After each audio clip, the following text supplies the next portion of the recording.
गुरुर्ब्रह्मा गुरुर्विष्णु गुरुर्देवो महेश्वरा गुरुर्साक्षात् परब्रह्म तस्मै श्री गुरुवे नमः।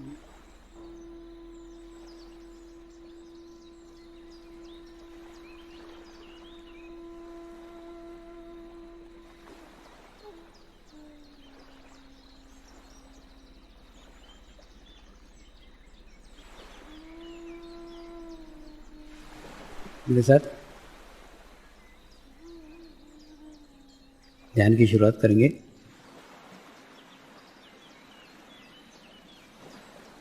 मैं एक पवित्र आत्मा हूँ। मैं एक शुद्ध आत्मा हूँ। मैं एक पवित्र आत्मा हूँ। मैं एक शुद्ध आत्मा हूँ। मैं एक पवित्र आत्मा हूँ। मैं एक शुद्ध आत्मा हूँ। गुरु मंत्र का उच्चारण करेंगे। ओम श्री शिवकृपानंद स्वामी नमो नमः। ओम श्री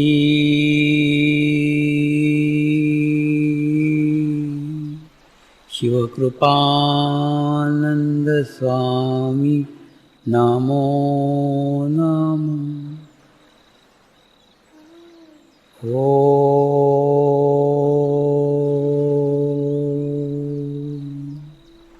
श्री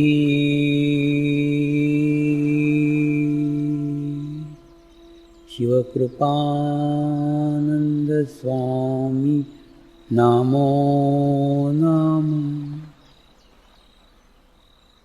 ओम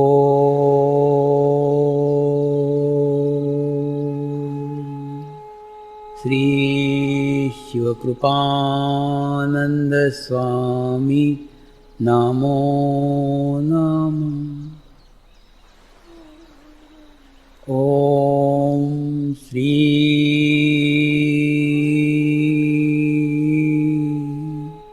शिवकृपानंद स्वामी नमो नमः। ओम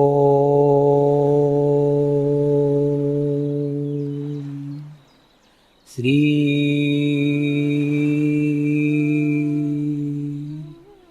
शिवकृपानंद स्वामी नमो नमः।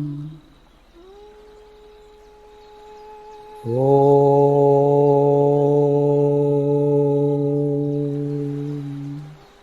श्री शिवकृपानंद स्वामी नमो नमः। ओम श्री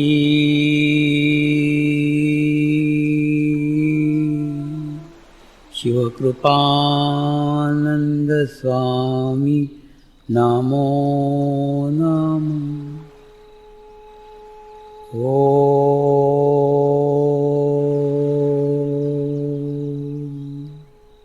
श्री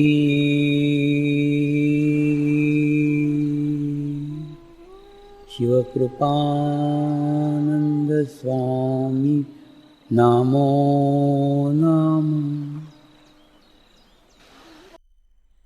हम जैसे अच्छा भोजन करते हैं तो उससे हमारा शरीर सशक्त होता है, तंदुरुस्त होता है, ताकतवर होता है।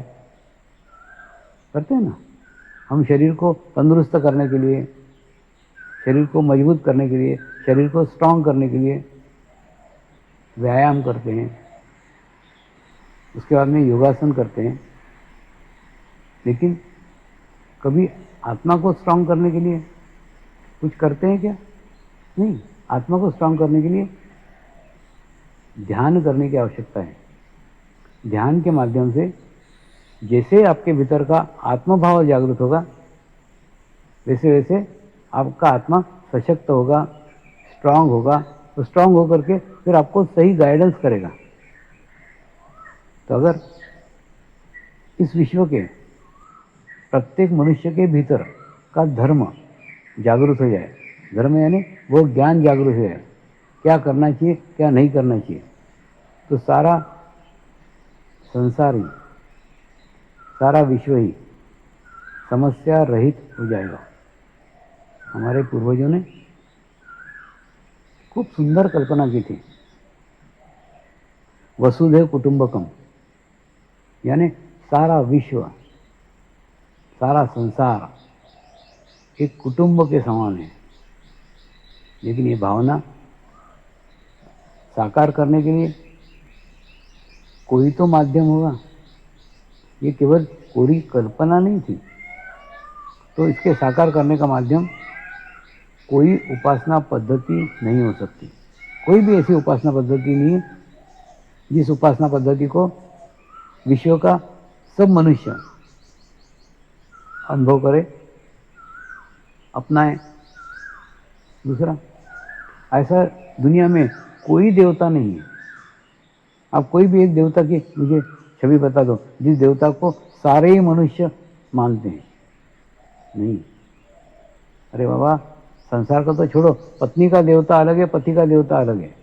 यानी ये एक अपना निजी अर्थ है देवता को मानने का। तो संसार में ऐसा कोई देवता नहीं है जिसको सारे ही लोग मानते हो। तो वसुधैव कुटुंबकम की कल्पना जो हमारे पूर्वजों ने की थी, इसको साकार करने का कौन सा मार्ग है? एक ही मार्ग है, वो मार्ग है योग। योग के माध्यम से वसुधैव कुटुंबकम की कल्पना संपूर्णतः साकार हो सकती है। आज समर्पण ध्यान संस्कार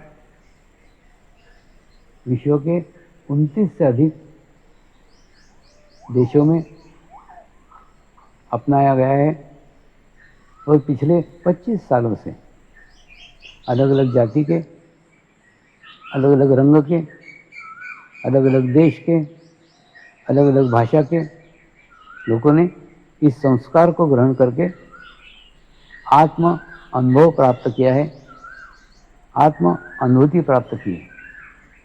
दूसरा विशेषता है, इनका रंग अलग अलग हो सकता है, इनकी जाति अलग अलग हो सकती है, इनका धर्म अलग अलग हो सकता है, इनका देश अलग अलग हो सकता है, इनका लिंग अलग हो सकता है, लेकिन अनुभूति समान है। सबको एक ही अनुभूति है, समान है। परमेश्वर की बड़ी कृपा है, परमेश्वर की बड़ी करुणा है। परमेश्वर जो भी देता है ना, वो सबको समान देता है, किसी को कम या किसी को ज़्यादा बिल्कुल नहीं देता। तो सबको समान अनुभूति हुई, समान अनुभव हुआ है। तो योग का क्षेत्र इतना विशाल है कि मनुष्य को मनुष्य से जोड़ सके, इतना बड़ा क्षेत्र योग का है। लेकिन आज जब नवयुवकों को योग की बात समझाने जाता हूँ, कई बार हुआ है ना, मैं मिलिट्री के, पुलिस के जगह शिविर लेने को जाता हूँ, तो सब पुलिस वाले, सब मिलिट्री वाले योगा की मैट लेके वहाँ आते हैं।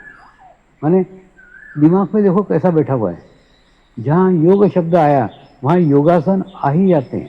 सब लोग मैट लेके आ जाते हैं योगा की, जैसे मैं वहाँ उनको योगासन कराने वाला हूँ। ये ऐसा क्यों हुआ है? थोड़ा सोचने का विषय है।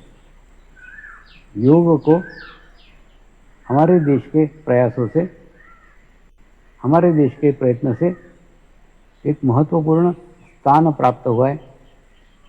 इसीलिए सारे विश्व में 21 जून को योगा डे मनाया जाता है। लेकिन योगा डे को आप देखो ना, न्यूज़पेपर पे योगासन, टीवी पे योगासन, रेडियो पे योगासन, यानी 21 जून को योगासन के अलावा कोई कुछ बात ही नहीं करता है। और इसका प्रभाव इतना गहरा हो गया है कि योग का बात किया तो लोग योगासन के मैट लेकर के पहुंच जाते हैं, यानी योग यानी योगासन।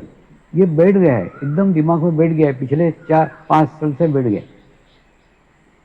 मुझे चिंता 5 साल की नहीं है, मुझे चिंता अगले 50 सालों की है। 50 साल तक अगर ऐसा ही चलता रहा कि योगासन यानी योग, योगासन यानी योग, तो हमारी आने वाली पीढ़ी भी ये समझेगी कि योगासन यानी योग। और फिर जो वास्तव में योग है, जो समग्र योग है, जो संपूर्ण योग है, उसको हम भुला ही देंगे। इसीलिए इस उम्र में भी मैं दुनिया भर में जाता हूँ, सब जगह जाता हूँ, और सब जगह जाकर के सबको समझाता हूँ, सबको कहता हूँ कि योगासन योग नहीं है। योगासन योग का केवल और एक केवल अंग है। देखिए, एक कहानी थी ना कि 5 अंधे मित्र घूमने के लिए गए और किसी मंदिर के प्रवेश द्वार पे उनको एक हाथी नजर आया, और एक मित्र ने हाथी के सूंड को हाथ लगाया और कहा, अरे मैंने हाथी को संपूर्ण जान लिया है, हाथी ना अजगर जैसा है। फिर एक मित्र ने हाथी के पैर को हाथ लगाया और उसने कहा, नहीं नहीं, मैंने जाना है संपूर्ण हाथी को, हाथी ना एक बहुत बड़े खंभे जैसा है। उसके बाद में तीसरे मित्र ने हाथी को कान को हाथ लगाया और उसने कहा, अरे तुम दोनों गलत हो, मैंने हाथी को जाना है, हाथी ना एक बहुत बड़े सुपड़े जैसा है। चौथे मित्र ने हाथी के विशाल पेट को हाथ लगाया और उसने कहा, तुम सब गलत हो, वास्तव में हाथी का तो बड़ा विशाल रूप है, वो तो एक पहाड़ जैसा है। पांचवें मित्र ने हाथी के पूंछ को हाथ लगाया और कहा, तुम सब गलत हो, हाथी को तो मैं जान रहा हूं, अरे हाथी तो एक रस्सी जैसा है। पांचों मित्रों ने हाथी के केवल और केवल एक अंग को स्पर्श करके, केवल और केवल एक अंग को जान करके हाथी के पूर्ण रूप की कल्पना करनी थी, लेकिन वो केवल एक अंग था। फिर एक व्यक्ति वहां से गुजर रहा था, उसने 5 लोगों की बातें सुनी और उनको हाथी के विशाल रूप का वर्णन करके बताया, आपने जो जो अंग को छुआ था, ये 5 अंग हाथी के हैं, लेकिन हाथी का पूर्ण स्वरूप इस प्रकार से है। इस प्रकार से उन्होंने वर्णन करके उसको बताया। क्या हम ऐसा ही नहीं कर रहे हैं? केवल योगासन यानी योग, योगासन यानी योग, यानी हाथी के एक पूंछ को पकड़ करके हाथी की पूर्ण कल्पना कर रहे हैं कि ये ऐसा हाथी है, ऐसा हाथी है, ऐसा हाथी है, जबकि केवल एक अंग को छू रहे हैं, एक पार्ट को छू रहे हैं, और पूर्ण योगासन यानी योग ये करके योग की कल्पना कर रहे हैं। ये कहानी आज प्रासंगिक है। बस ऐसी स्थिति हमारी है। केवल योगासन यानी योग हम जो समझ बैठे वो बिल्कुल गलत है। अष्टांग योग का केवल और केवल एक अंग योगासन है। योगासन योग नहीं है। आज हम अष्टांग योग के इन्हीं 8 अंगों को जानेंगे और जानेंगे कि इसमें योगासन का स्थिति कहाँ है, योगासन कहाँ रखता है। देखिए, इसके अंदर सबसे पहली पादान पे है यम। यम यानी हमारी बुरी बातों को, हमारे बुरे कर्मों को त्याग करना, बुरे कर्मों को छोड़ना। अब यहाँ प्रश्न आता है, कर्म कौन करता है? आत्मा कर्म करती है क्या? नहीं, कर्म शरीर के द्वारा किए जाते हैं। यानी ये भी विचार, ये भी पादान शरीर भाव से संबंधित है कि कर्मों का त्याग करना, बुरे कर्मों का त्याग करना, ये यम है। उसके ऊपर की पादान पे आएंगे तो आएगा नियम। नियम यानी अच्छे कर्मों को करना, उसका एक नियम बनाना कि मैं अच्छे कर्म करूंगा या अच्छे कर्म में करूंगी, ये नियम बनाना। अच्छे नियमों को पालन करना, अच्छे कर्मों को करने के लिए नियम बनाना। लेकिन फिर वहां पे भी मैं है ना कि मुझे अच्छे कर्म करने का है, अच्छे कर्मों के साथ अपने आप को जोड़ने का है, तो फिर वहां पे शरीर भाव विद्यमान है ही। उसके बाद में उसकी तीसरी पादान आती है। तो तीसरी पादान पे आसन। आसन यानी शरीर को स्वस्थ रखने के लिए किए जाने वाले क्रियाएं। क्या उद्देश्य है? अब उद्देश्य को देखो। आसन का उद्देश्य शरीर को स्वस्थ रखना, यानी फिर शरीर आ गया, और जहां शरीर आ गया वहां शरीर भाव आ गया, तो यहाँ पे भी शरीर भाव है, यहाँ पे भी शरीर है। इसके ऊपर और चौथी पादान पे अगर हम जाएं तो फिर आता है प्राणायाम। प्राणायाम यानी श्वास और प्रश्वास जो हम ले रहे हैं उनको संतुलित करना, उनको बैलेंस करना। श्वास कौन ले रहा है? शरीर। श्वास कौन छोड़ रहा है? शरीर। श्वास पे चित्त कौन रख रहा है? मैं सांस पे चित्त रख रही हूँ, मैं सांस पे चित्त रख रहा हूँ, मैं सांस नियंत्रित कर रहा हूँ, यानी मैं यहाँ पे भी विद्यमान है, और जहाँ पे मैं विद्यमान है वहाँ पे शरीर भाव आया ही ना। और इसके बाद में अगर हम पांचवी पादान पे जाते हैं तो आता है प्रत्याहार। प्रत्याहार यानी मैंने मेरे जीवन में जो बुरी आदतें अपनाई हुई है, जो पूरे कर्म मेरे हाथ से हो रहे हैं, उनका त्याग करना। तो आदतें किसने अपनाई है? शरीर ने। बुरे कर्म कौन कर रहा है? शरीर। तो उनका त्याग करना, यानी फिर शरीर का संबंध तो आया ही ना। तो शरीर का संबंध आया तो शरीर भाव आया, तो यहाँ पे भी मैं का विद्यमान है ही ना, शरीर का भाव है ही। इसके ऊपर के पादान पे आते हैं तो वो है धारणा। धारणा है अपने मन को धीरे धीरे धीरे धीरे किसी एक माध्यम पे, किसी एक स्थान पे, किसी एक बिंदु पे अपने मन को एकाग्र करना धारणा है। अपने चित्त को, मन को एकाग्र करना धीरे धीरे धीरे धीरे धीरे धीरे धीरे धीरे। लेकिन यहाँ पे भी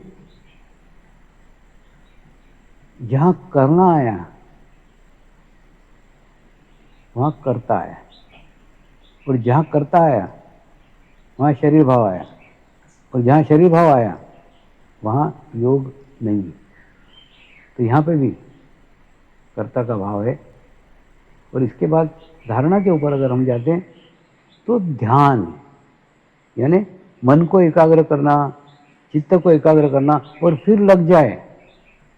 अगर निर्विचार स्थिति प्राप्त हो जाए, अगर शून्य का स्थिति प्राप्त हो जाए तो ध्यान, यानी ध्यान भी करना है। ये सब होने के बाद में कर्ता का भाव है, यहाँ पे भी पूर्णत्व नहीं है। और इसके भी ऊपर की स्थिति है समाधि। तो समर्पण ध्यान संस्कार एक ऐसा संस्कार है जिसके माध्यम से आपको सीधी सीधी समाधि प्राप्त हो जाती है। देखिए, तो जो हम हमारे जीवन में आसन को महत्व दे रहे हैं, वो आसन इन अष्टांग योग की तीसरी पादान है, बस, बाकी कुछ नहीं। लेकिन हम बाकी पादानों का बात ही नहीं कर रहे हैं। देखिए, हो सकता है हम पैदा होने के बाद में प्राइमरी में गए, लेकिन प्राइमरी 5 साल से प्राइमरी में ही। अरे आगे नहीं बढ़ोगे क्या? प्राइमरी से मिडिल में जाओगे, मिडिल से हाई स्कूल में जाओगे, हाई स्कूल से कॉलेज में जाओगे, लेकिन एक ही दिशा जा रहे हैं। योगासन यानी योग, योगासन यानी योग। योगासन का मैं विरोधी नहीं हूं। देखिए, योगासन योग में सहायक है, एक अंग है, उसको महत्व दो, लेकिन उतना ही जितना आवश्यक है। और ये प्रचार बिल्कुल मत करो कि योगासन योग है, क्योंकि ऐसा करके हम अपने अज्ञानता का तो प्रदर्शन कर ही रहे हैं और दूसरों को भी ज्ञान से वंचित कर रहे हैं। इसलिए इस उम्र में भी मैं पूरे विश्व भर में घूम घूम के बता रहा हूं कि योगासन योग नहीं है। योगासन योग का केवल और केवल एक अंग है, केवल और केवल एक भाग है। भारत के प्रयासों से योग को एक महत्व प्राप्त हुआ है, तो हमारा कर्तव्य है, हमारा दायित्व है कि हम समूचे संसार को, सारे विश्व को समग्र योग का ज्ञान कराएं। और जैसे ही आप समग्र योग करने लग जाते हैं, आपके भीतर का योग होना प्रारंभ हो जाता है, ये सभी पादानों के लाभ आपको अनायासी मिलना प्रारंभ हो जाते हैं। जैसे यम यानी अच्छे बुरे कार्यों को छोड़ना, वो ऑटोमेटिकली आपके हाथ से बुरे कार्य छूटना चालू हो जाते हैं। दूसरा नियम, अच्छे कार्यों को करना, ऑटोमेटिकली आपके हाथ से अच्छे कार्य घटित होना करते नहीं है, करते नहीं है, यहाँ आपके हाथ से होना चालू हो जाते हैं। उसके बाद में तीसरा है शरीर को स्वस्थ रखना। आपका शरीर स्वस्थ रहना ऑटोमेटिकली होना चालू हो जाता है, करना नहीं पड़ता है। तो उसके बाद में प्राणायाम, प्राणायाम भी आप सांस के ऊपर चित्त रखते नहीं हैं, ऑटोमेटिकली आपकी सांस अनायासी नियंत्रित होना प्रारंभ हो जाती है। उसके ऊपर आता है प्रत्याहार, बुरे व्यसनों को छोड़ना। यहाँ छोड़ना नहीं पड़ता है, ऑटोमेटिकली छूट जाते हैं। जैसे ही आप समग्र योग करते हैं, प्रत्याहार ऑटोमेटिक घटित हो जाता है, करते नहीं है, हो जाता है। यहाँ कर्ता का भाव नहीं है। और रही बात धारणा की, तो धारणा खुद ब खुद कुछ दिन अभ्यास करके ही सहजता से प्राप्त की जा सकती है। और ध्यान तो समर्पण ध्यान संस्कार की पहली पादान है। जैसे आप ये संस्कार ग्रहण करते हैं, इस पादान पे तत्क्षण, उसी क्षण आप पहुंच जाते हैं और एक निर्विचारता का स्थिति आपके जीवन में आ जाता है। लेकिन कई लोग, कई साधु संत भी निर्विचारता की स्थिति को ही ध्यान समझते हैं, यानी इस ध्यान की स्थिति में आकर के अटक जाते हैं। निर्विचारता का स्थिति ध्यान नहीं है। निर्विचारता का स्थिति वह स्थिति है जिसमें से ध्यान में जाया जाता है, और इसके ऊपर की स्थिति है समाधि। ये समाधि की अवस्था, जैसे ही आप समर्पण ध्यान संस्कार करते हैं, ग्रहण करते हैं, उसका अभ्यास करते हैं, उसका प्रैक्टिस करते हैं, तो धीरे धीरे आपको प्राप्त हो जाती है। दूसरा, इसमें करने का कुछ नहीं है। देखिए, कुछ तत्व रहते हैं, कुछ बातें रहती हैं जिसके ऊपर प्रत्येक डिपेंड रहते हैं। प्रत्येक पद्धति ये पद्धति नहीं है, ये एक संस्कार है, सूक्ष्म संस्कार है। हुआ ना, एक बार इसी आश्रम में, इसी यज्ञशाला में जैन मुनियों का शिविर हुआ। 8 दिन का शिविर हुआ। 8 दिन के पश्चात वो जैन मुनियों ने कहा, स्वामी जी, ध्यान की 3 पद्धतियाँ हैं। एक पद्धति है सांस के ऊपर चित्त रखना, उस पद्धति से भी आपने ध्यान नहीं कराया। दूसरी पद्धति है भस्त्रिका प्राणायाम, प्राणायाम करके ध्यान करना, उस पद्धति से भी आपने नहीं सिखाया। तीसरा है त्राटक, एक दिए की लो की तरफ एकाग्रता से देखते रहना, आपने उस पद्धति से ध्यान नहीं कराया। आपने तो कुछ भी नहीं कराया। फिर हमको जो अनुभूति हुई है, हमको जो अनुभव हुआ है, हम दूसरे को कैसे बताएं? लोग पूछेंगे किस पद्धति से सीख के आए, तो हम क्या बताएं? मैंने उनको कहा, ये ध्यान की पद्धति नहीं है, ये एक पवित्र आत्मा ने, एक पवित्र आत्मा पे किया गया संस्कार है, कुछ नहीं। आपके आत्मा ने सामूहिकता में इच्छा प्रकट की कि आपको अनुभूति होना चाहिए, आपको अनुभूति हुई, तो ये एक संस्कार है। और ये संस्कार एक मंत्र के ऊपर आधारित है। आपको आश्चर्य होगा, ये मंत्र एकदम सिंपल, एकदम साधा है। मेरे बचपन में ना, मेरे अंदर एक आवाज़ चलती थी, मैं एक पवित्र आत्मा हूँ, मैं एक शुद्ध आत्मा हूँ। बस इसी को मंत्र बना दिया। और मंत्र बनाने के बाद में, मंत्र सिंपल है लेकिन उसके पीछे मेरी 60 साल की साधना है, और उसके साथ लाखों लोगों की सामूहिकता है, लाखों लोगों की कलेक्टिविटी है। तो इस मंत्र के माध्यम से आप ये संस्कार ग्रहण कर सकते हो। प्रश्न आता है, आज जहाँ कोरोना महामारी की इतनी विश्व स्तर की समस्या समूचे विश्व में, ऐसे समय इस समर्पण ध्यान संस्कार को ग्रहण करने की क्या आवश्यकता है। देखिए, जब भी कभी कोई प्राकृतिक विपदा आती है, जब भी कोई भूकंप आता है, जब भी कोई महामारी आती है, अगर आप परमात्मा में संपूर्ण विश्वास रखते हैं तो आप ये समझ लो, परमेश्वर ही इन सभी माध्यमों से हमको एक संदेश, हमको एक मैसेज देना चाहता है। देखिए ना, जैसे हमने देखा कि आज अलग अलग जाति के, अलग अलग धर्म के, अलग अलग देशों के अलग अलग आंदोलन चल रहे हैं, और मनुष्य अपना अस्तित्व अलग अलग अलग कर रहा है। हे परमात्मा, हम सभी पवित्र आत्माएं आपको हृदय से प्रार्थना करते हैं कि सारे विश्व में शांति हो,